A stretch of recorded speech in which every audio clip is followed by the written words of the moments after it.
चूँकि पुलिस मुख्यालय के निर्देश के अनुसार, सरकार के निर्देश के अनुसार हम लोगों का जो 7 निश्चय 3 का भी जो सरकार का कार्यक्रम है, उसमें है कि जनता के दरबार तक सबको पहुँचना है। तो उसी क्रम में सभी वरीय अधिकारियों को एक साथ जिले के सुदूर थाना क्षेत्र जो विशेष करके हैं, उनमें जो समस्याएँ आ रही हैं और जो पुलिसिंग का एक्शन, पुलिस की जो कार्रवाइयाँ अपेक्षित हैं और जनता की समस्या के निस्तारण के लिए उन थाना पर ही जन सुनवाई करने का हम लोगों का काफ़ी समय से बिहार पुलिस का अभियान चल रहा है। उसी क्रम में आज हम लोग कटिया थाना आए हुए हैं और कटिया थाना में जो जनप्रतिनिधि हैं, उनके माध्यम से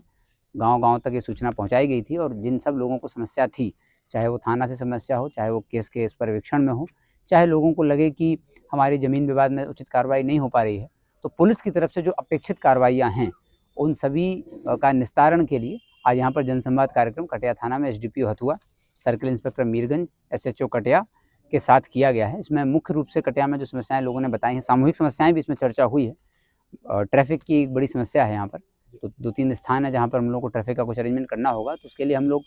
जो हमारे ट्रैफ़िक कर्मी यहाँ काम कर रहे हैं, उनको विशेष प्रशिक्षण भी देंगे और ज़िले की फ़ोर्सेस का भी आकलन कर रहे हैं। अगर संभव होगा तो कुछ विशेष बल भी उसके लिए दिया जाएगा, प्रयास किया जाएगा। अभी मैं इसको आकलन करने के बाद ही इस पर निर्णय ले पाऊँगा। साथ ही कुछ ऐसी समस्याएँ भी आई हैं कि कुछ लोग यहाँ पर एजेंट का जो काम करते हैं, दूसरे देशों में नौकरी के नाम पर भेजने का और फिर ठगी हो रही है, उनकी गिरफ्तारियों के लिए भी निर्देश दिया गया है। ज़मीन विवाद के जो मामले हैं, शनिवार को अंचल अधिकारी का, चूँकि पुलिस का ज़मीन विवाद में बहुत सीमित रोल है, पुलिस को ये अधिकार नहीं है कि पुलिस तय करे कि ज़मीन किसकी है, नापी कैसे करेंगे, इसके लिए संबंधित एजेंसियाँ हैं। लेकिन अगर 2 पक्षों को विवाद है और वो बनाने में या नापी में या मालिकाना हक में किसी भी तरह का विवाद है, तो पुलिस को ये है कि शांति व्यवस्था बनी रहे, दोनों आपस में झगड़ा नहीं करें। उसके लिए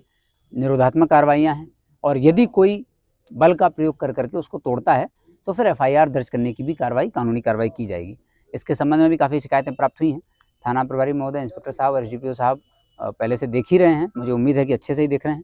और चूँकि समस्याएँ आई हैं, उनके बारे में भी निर्देशित किया गया है कि शीघ्र से जल्दी उन सभी समस्याओं का निस्तारण हो और हम लोगों की ये कोशिश रहेगी कि जिले के सभी, क्योंकि गोपालगंज में मुख्यालय, जिले मुख्यालय से कटिया हो गया, बैकुंठपुर हो गया, अन्य ऐसे जगह हैं जहाँ पर बहुत दूर है, 1.5 घंटा 1 घंटा के आसपास लगता है, तो पब्लिक को आना ना पड़े